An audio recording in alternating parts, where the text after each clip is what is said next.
Il y a une marque Diane Curis. Quand je dis ça, est-ce que j'exagère? Bah, ça me fait plaisir. Je sais pas. À force, évidemment, là j'en ai fait 13, alors ça commence à faire, entre guillemets, une sorte d'œuvre. Ouais. Donc oui. Et puis la reconnaissance de Lyon m'indique ça. On dit, ah, quand même, on a vu un certain nombre de films, donc ça fait peut-être un style, je sais pas. Alors vous l'avez dit, vous vous appuyez beaucoup sur votre propre histoire, celle de vos parents. C'est le cas de Coup de foudre, où il y avait Miu et Isabelle Huppert et Guy Marchand.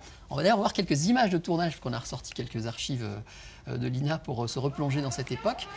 Regardez, voilà, c'est la scène dont on peut l'avouer, on s'en parlait hors antenne parce que on voit cette scène où ils descendent les fameuses marches, je crois que c'est dans le métro si je ne dis pas de bêtises.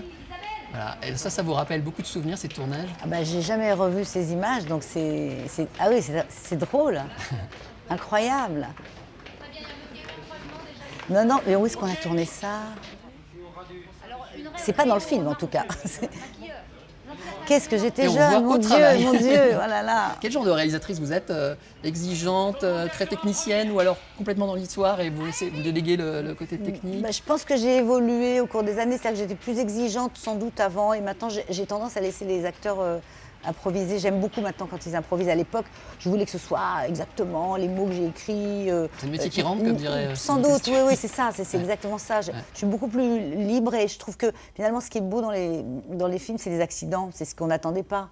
C'est le chapeau de Guy Marchand. Non, c'est le chapeau de Guy Marchand qui s'envole dans Coup de foudre. Bah, c'était pas prévu. Ouais. Ça s'est fait une fois et hop, on l'a chopé. Et à une certaine époque, peut-être à l'époque de Diable Lourde, j'aurais dit coupez, le chapeau est parti, comme une idiote, quoi. Voilà. Maintenant, vous lâchez. Maintenant, j'ai commencé à apprendre à ce moment-là. Vous avez été comédienne, vous avez été actrice, vous avez tourné avec C'est dans une autre vie, oui. C'est fini. Ah oui, j'ai commencé, c'était ma façon d'arriver dans le cinéma. On y arrive par tous les chemins quand on a quelque chose à raconter. Donc j'ai été comédienne pendant 8 ans, mais j'aimais pas ça du tout. Donc pas de regret, j'allais vous poser la question. Ah non, aucun regret, non, vraiment. Il est impossible de vous y voir revenir. Impossible. Vos parents, on le voit beaucoup, on va également en parler Pour une femme. Vos parents votre père était un héros et vous êtes né dans un roman pratiquement, puisque votre papa a sauvé votre maman dans un camp. Je ne dis pas de bêtises. C'est ça. Et du coup, ça vous a inspiré ce film notamment et d'autres. C'est fou de démarrer une vie, j'allais dire, quasiment dans un roman préécrit. C'est ça, c'est l'histoire que j'ai racontée dans Coup de foudre, la rencontre totalement inattendue de mes parents. Il est dans un camp d'internement. Il est français et le gars qui dirige le camp lui dit « Mais qu'est-ce que tu fais là? Tu étais soldat dans l'armée française. » Il dit « Je suis juif et on m'a arrêté. » Et il allait être déporté, quoi. Et le gars lui dit « Je vais te sortir de là. » Et mon père a ce réflexe invraisemblable de dire « Mais si je peux emmener ma fiancée avec moi ?» Et il n'a pas de fiancée. Il a repéré ma mère dans le camp. Il s'approche et il lui dit « Est-ce que vous voulez sortir ?» Elle dit « Oui, bien sûr. Il faut qu'on se marie. » Et ils se sont mariés au camp.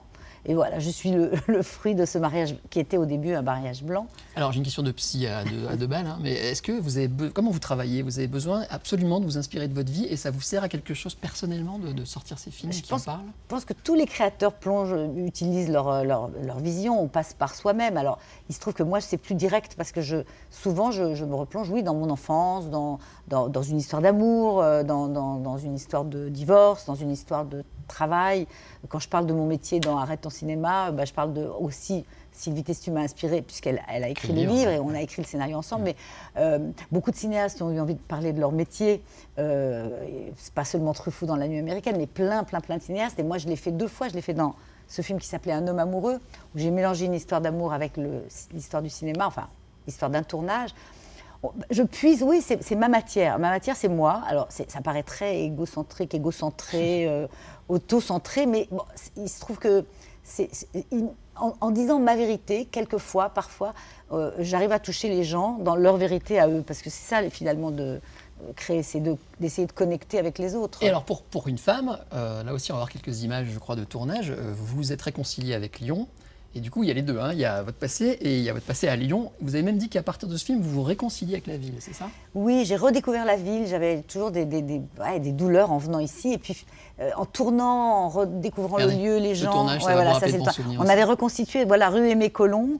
On a reconstitué des façades entières des années 50. C'était... Voilà. On a reconstitué le magasin de mon père, qui était rue Paul Bert à l'époque. Ouais. Qui est devenu, vous savez quoi? Parce que vous l'avez dit dans un reportage, j'ai noté, il est devenu un magasin de costumes. Je suis passée tout à l'heure, en venant ici, je suis passée dans cette rue-là. Et maintenant, c'est de nouveau un truc d'informatique. Ça a changé? Oui, ça change très vite. Alors, il y a à l'époque, je crois qu'on a le son, on va l'écouter, Mélanie Thierry qui explique qu'il était impossible de tourner ailleurs. On l'avait interrogé à ce moment-là. Est-ce qu'on peut voir ce petit extrait ? Pour des questions de coût, Diane Curis a failli tourner le film en Roumanie, mais elle tenait à le faire à Lyon, dans la ville de ses parents. Diane dit mais enfin c'est pas possible quoi. Je me dois d'être dans cette ville et d'être imprégnée par la nostalgie, la mélancolie, les souvenirs et l'idée qu'elle s'est faite aussi de cette époque-là. Petite réaction, elle est magnifique. Alors dans ce film, je tiens à le dire, personnellement, je trouve que Magimel est énorme dans ce film. Il a un pas potentiel physiquement, énorme. Il est immense. Oui. il est magnifique. C'est un acteur que j'adore. J'ai déjà tourné avec lui dans Les Enfants du siècle avec Juliette Binoche. C'était leur rencontre sur ce tournage et c'était d'ailleurs très très beau de les voir tomber amoureux sous mes yeux, sous les yeux de ma caméra, sous l'œil de ma caméra. C'est un acteur merveilleux, mais Duvauchel était formidable, Mélanie était formidable. C'était un film très agréable à tourner. Il y avait Sylvie Testu qui jouait moi. C'est quoi, je vais vous couper là parce que je voudrais vous parler des femmes et du cinéma. Ah, d'accord.